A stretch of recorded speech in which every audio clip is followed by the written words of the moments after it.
According to the Wall Street Journal, Gen Z graduates are facing the worst job market in over a decade, with Anthropic CEO warning that AI could eliminate nearly half of all entry-level jobs just within the next 5 years. And while 72% of Gen Z lives paycheck to paycheck, nearly half are working 3 or more jobs just to survive. Raising the question, why is Gen Z yet another generation promised a future that no longer exists? While obtaining a lifelong career was once as straightforward as simply answering a job post in the local newspaper or a firm handshake prompted by a help wanted sign in the window, today, despite 75% of employers stating they're struggling to fill job vacancies, the second highest rate in 2 decades, a 2022 study of over 300 job applications submitted by Business.com's departing interns found that only 12% received any response from employers, just 5% expressed interest in the applicant, and not a single application resulted in a hire, where employers were actually more likely to ghost candidates if the graduate met over 90% of the listed requirements. And although job postings have been weaponized to serve employer interests throughout most of modern history, most notably during the civil rights era, where employers flooded local job boards to portray government compliance by suggesting they were doing everything in their power to offer equal hiring opportunities, but just that no one was applying. The recent implementation of ghost jobs has essentially scaled greed and manipulation into a fully normalized and institutionally accepted hiring practice. Where in a recent survey by My Perfect Resume, 81% of recruiters admitted their organization had posted fake job listings, with 21% acknowledging that half their listings had no intention of resulting in a hire. And while some ghost jobs are simply the result of outdated or forgotten postings, many are deliberately created as a strategic tool to generate billions of dollars in hidden profits. Where journalist Bob Sullivan notes that every week, data from 75% of Fortune 500 companies, 85% of the federal workforce, and countless institutions flows into these databases, tracking everything from social security numbers and salaries to healthcare coverage and job tenure, with companies like Facebook, Amazon, Oracle, AT&T, and Microsoft feeding data into these systems. Where globally, Rikunabi, a major job-seeking platform in Japan that primarily caters to college graduates or those just entering the workforce, was caught selling predictive scores gathered through job applications to roughly 40 corporations, including Toyota and Mitsubishi, estimating how likely each applicant was to decline a job offer or withdraw their application. And because Japan's lifetime employment system promises job security for life in exchange for loyalty to a single company, the sale of these scores had an immeasurable impact on someone's entire career path. And while this was only uncovered due to Japan's data privacy laws, unlike the United States, which still relies on so-called business ethics, it turns out that Rikunabi is a subsidiary of Recruit Group, the same media conglomerate that owns both Indeed and Glassdoor, where according to an analysis by the workforce analytics firm Revelio Labs, as a result of platforms like Indeed, Glassdoor, and LinkedIn, online job listings in 2024 were only half as likely to result in a hire as they were in 2020, signaling just how widespread and normalized these deceitful listings have become as a corporate recruiting strategy. And while the Library of Congress has officially recognized ghost jobs as a serious concern in today's job market, the fact of the matter is, we're facing not just a hiring crisis, but decades of societal abandonment of the working class, with a culture that blames every rising cost and systemic failure on what should be considered fundamental worker rights, where despite job scams and fake employment agency fraud increasing from $90 million in 2020 to over $500 million in 2024, and even as legislators in New Jersey, Kentucky, and California have proposed bills to address ghost listings, no legislation has been introduced in Congress that explicitly targets this issue, or any of the systemic forces that have been undermining the workforce for the last 5 decades. Where in my opinion, one of the most massively understated reasons this continues to happen actually has to do with government tax subsidies. Where Greg Leroy, executive director of Good Jobs First, a national policy center focused on corporate and government accountability and economic development, explains on his website and in his book, The Great American Job Scam, how tens of billions of taxpayer dollars are funneled into corporate tax subsidies under the promise of job creation. But instead, it often leads to widespread layoffs through automation and outsourcing,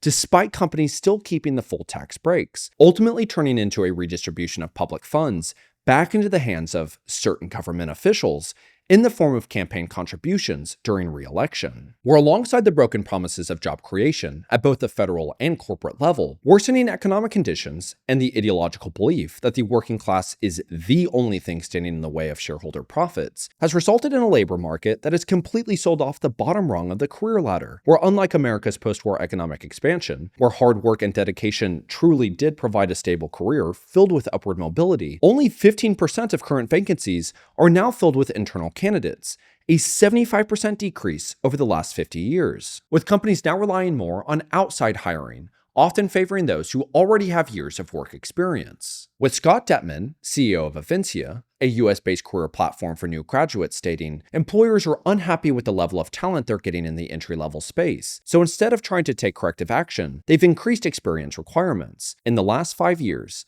we've seen a 20% increase in the number of skills required on job listings. Where a study by Generation, a nonprofit network focused on economic mobility, found that of the 1,300 employers surveyed across 8 countries, including the US and UK, 94% required applicants for entry-level tech jobs to already have experience in a related field. More broadly, out of 3.8 million jobs on LinkedIn, roughly 38.4% of entry-level positions required 3 to 5 years of experience, forcing young workers to be completely dependent on internships as a prerequisite for employment. With companies such as ServiceNow reporting a 50% increase in internship applications this year, while Citadel saw applications rise by 65%, ultimately accepting just 300 of the 69,000 applications it received. And as competition for these positions has intensified, employers have taken advantage of the discounted labor, fueling a further rise in unpaid internships, where according to the National Association of Colleges and Employers, 47% of internships in 2022 were unpaid, creating a new form of economic stratification, as paid interns averaged 1.4 job offers post-graduation, while unpaid interns averaged less than 1, effectively proving that even if you go to college, land an internship, and graduate, your chances of securing a job are severely limited if the internship was unpaid, because in the recruiter's eyes, an unpaid internship offers no more credible work experience than a basic service-level job. Where this increasingly competitive and misaligned job market isn't just affecting Gen Z in the United States.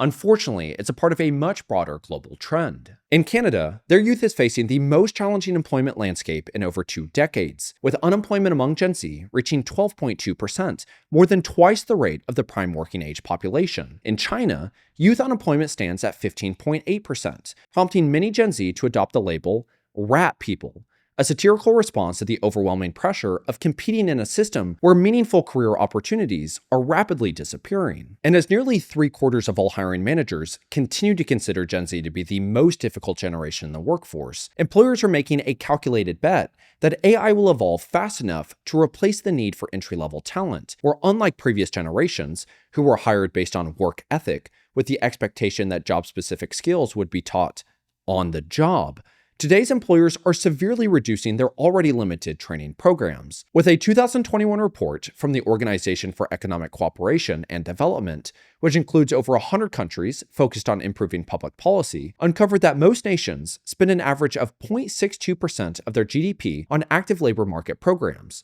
like job training, employment incentives, and public hiring initiatives. The United States spends less than 0.1%, the same as Chile, where as a result, despite estimates that 50% of entry-level jobs could be eliminated within the next 1 to 5 years, the broader rise of automation and artificial intelligence is projected to displace another 45.3 million workers by 2030. And while many in Silicon Valley compare the greatest technological advancement in human history to the disruption of the car or calculator, the reality is that the speed at which this is happening is not only eliminating entire categories of work that once served as stepping stones for career advancement, but the complete lack of preparation is coming at the cost of an entire generation, all for the optimistic assumption that it will eventually lead to a better world. And while older members of Gen Z may still have time to self-educate in hopes of combating the uncertainties of just the next couple of years, the youngest are only 13, meaning their education and skill development will be shaped entirely by decisions made today. Or this is what the Secretary of Education had to say about artificial intelligence in schools.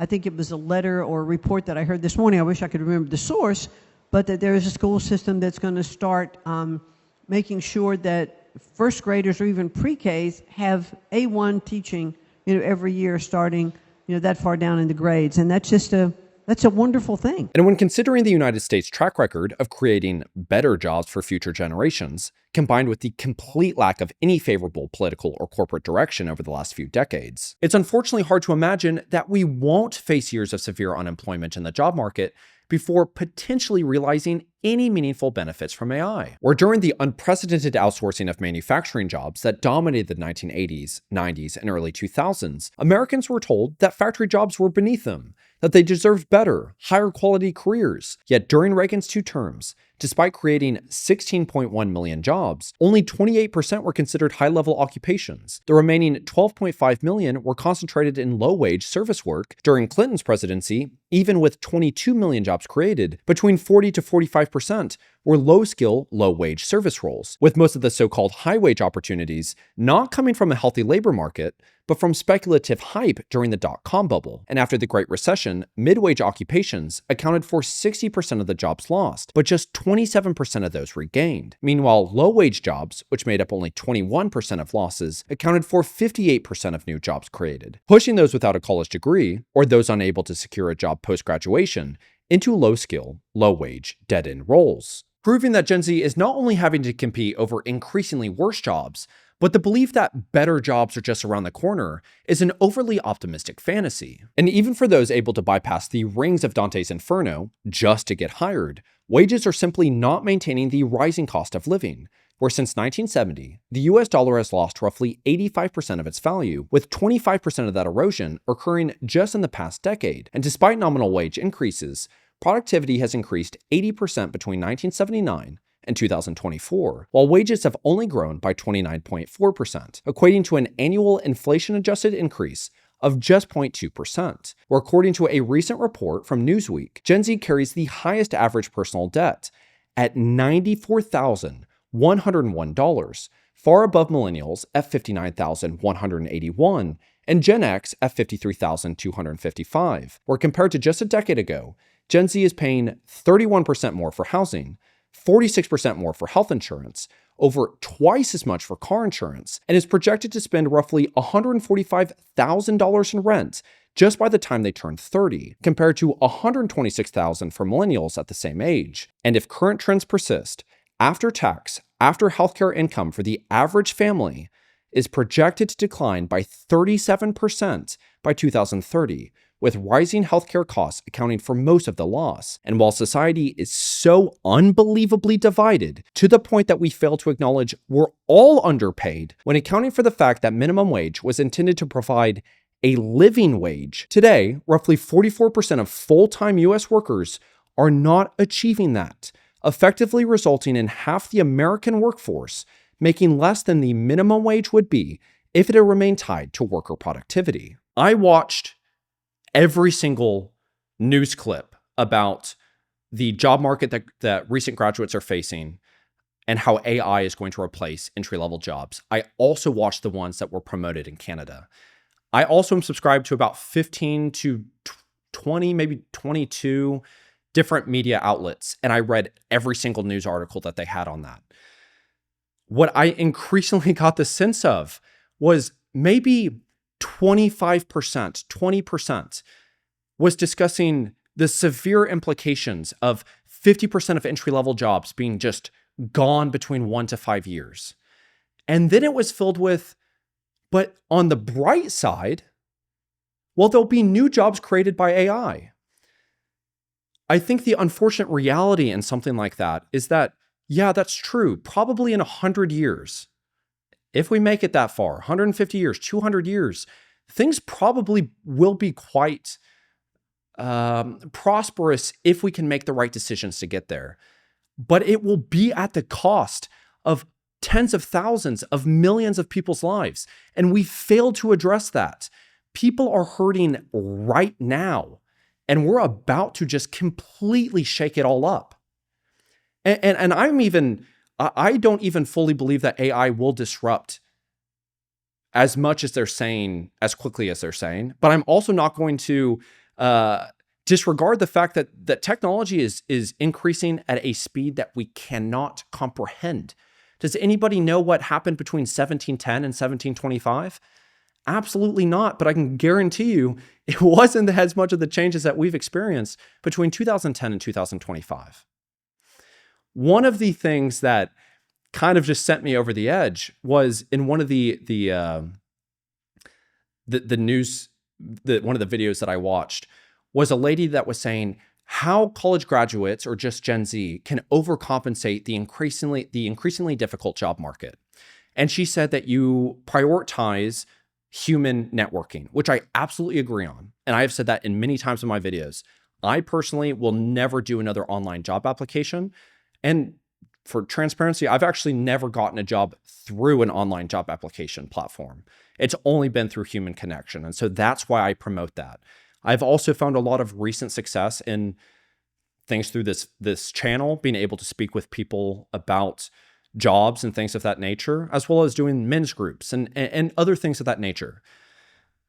But what she said was, you need to do things that AI can't do. So start writing letters to those that did the interview, that helped you during the interview process. So if you got interviewed, you're going to write them a thank you letter for the opportunity for that.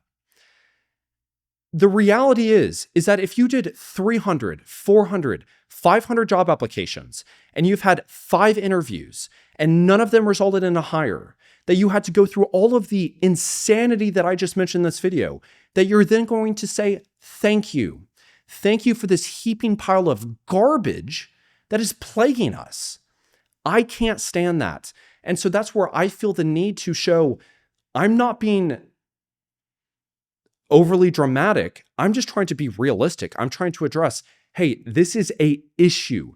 This is a concern. This isn't just some YouTube video. This is a severe concern.